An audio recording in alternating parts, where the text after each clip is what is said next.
আপু white sauce pasta রেসিপিটা দেখাবেন, খুবই পছন্দ করি খেতে, কিন্তু অনেক বেশি খরচ হয়ে যাবে বিধায় কখনোই রান্না করি না বাসাতে, যা খাওয়া হয় রেস্টুরেন্টে গিয়েই। না বোন, এখন থেকে আর রেস্টুরেন্টে যেতে হবে না, আপনি কম খরচে বাসায় বসেই এই হোয়াইট সস পাস্তা রেসিপিটা ট্রাই করতে পারবেন। একদম ঘরোয়া মশলায় বানাতে পারবেন, বরং রেস্টুরেন্টের থেকেও আপনার হাতের এই পাস্তাটা খেতে বেশি ভালো লাগবে, আমি গ্যারান্টি দিয়ে বলছি। তো চলেন দেখি কীভাবে এই হোয়াইট সস পাস্তাটা আপনি বানিয়ে নিতে পারেন ঘরোয়াভাবে। তো প্রথমেই পাস্তাগুলো সিদ্ধ করে নিতে হবে। আপনি যে কোনো ধরনের পাস্তা নিতে পারেন, এখানে আপনার পছন্দ মতো একটা পাস্তা নিয়ে নেবেন। পাস্তাটাকে খুব সুন্দর করে ফাইন করে সিদ্ধ করে নিতে হবে। ফাইন মতো সিদ্ধ হয়ে গেলে এটাকে আমরা চালনি দিয়ে চেলে নেব। চালনি দিয়ে চালার পরে সাথে সাথে ঠান্ডা পানি দিব, যাতে কুকিং প্রসেসটা বন্ধ হয়ে যায়, অতিরিক্ত সিদ্ধ হয়ে একদম নরম না হয়ে যায়। এবং পানি দিলে, ঠান্ডা পানি দিলে ঝরঝরাও হবে। তো আমরা এটা এইভাবে ঠান্ডা পানি দিয়ে ধুয়ে রেখে দিলাম। এখন চলে আসছে মেন রান্নায়। তেলের মধ্যে দিয়ে দিয়েছি রসুন কুচি, পেঁয়াজ কুচি। রসুন এবং পেঁয়াজটা একটু ফ্লেভার ছড়িয়ে গেলে এবং হালকা একটু ভাজা ভাজা হলেই এখানে দিয়ে দিব কিছুটা বোনলেস চিকেন। তো এখানে আমি শুধুমাত্র চিকেন দিয়েছি, আপনারা চাইলে কিন্তু ডিমও অ্যাড করতে পারেন, মানে চিকেন ডিম দুইটাই একসাথে দিতে পারেন। আবার কেউ যদি চান যে আমি চিকেনটা দিব না, শুধুমাত্র ডিম দিয়ে রান্না করব, তাহলে এখানে একটা ডিম ছেড়ে ডিমটাকে ঝুরি ঝুরি করে নেবেন। এরপরে স্বাদ মতো একটু লবণ দিয়ে আমরা চিকেনটাকে একটু ভাজা ভাজা করে নিয়েছি। চিকেনটা যখন ভাজা ভাজা হয়ে গেছে, তারপরে এখানে দিয়ে দিবেন 2 চা চামচের মতো ময়দা।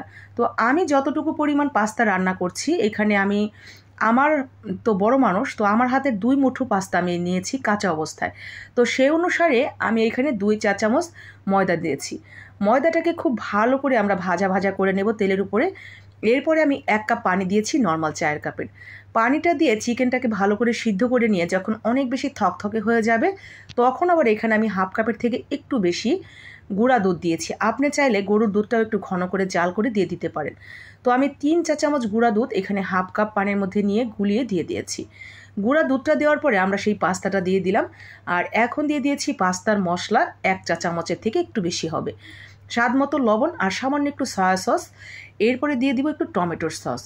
তো আমি যে পাস্তার মশলাটা এখানে ব্যবহার করেছি, পাস্তার মশলা যদি আপনাদের বাসায় না থাকে তাহলে যে কোনো নুডলসের মশলা দিতে পারেন।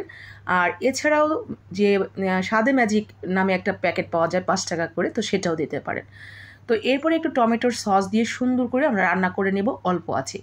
ঝালের জন্য কাঁচামরিচ অ্যাড করে দিয়েছি। ব্যাস, একদম শেষের দিকে সামান্য একটু বাটার অথবা ঘি অ্যাড করতে পারেন, অথবা আপনি পুরো রান্নাটা, আমি যেখানে তেল ব্যবহার করেছি ওইখানে আপনি বাটার ইউজ করতে পারেন, সেই ক্ষেত্রে টেস্ট কিন্তু আরও অনেক ভালো আসবে।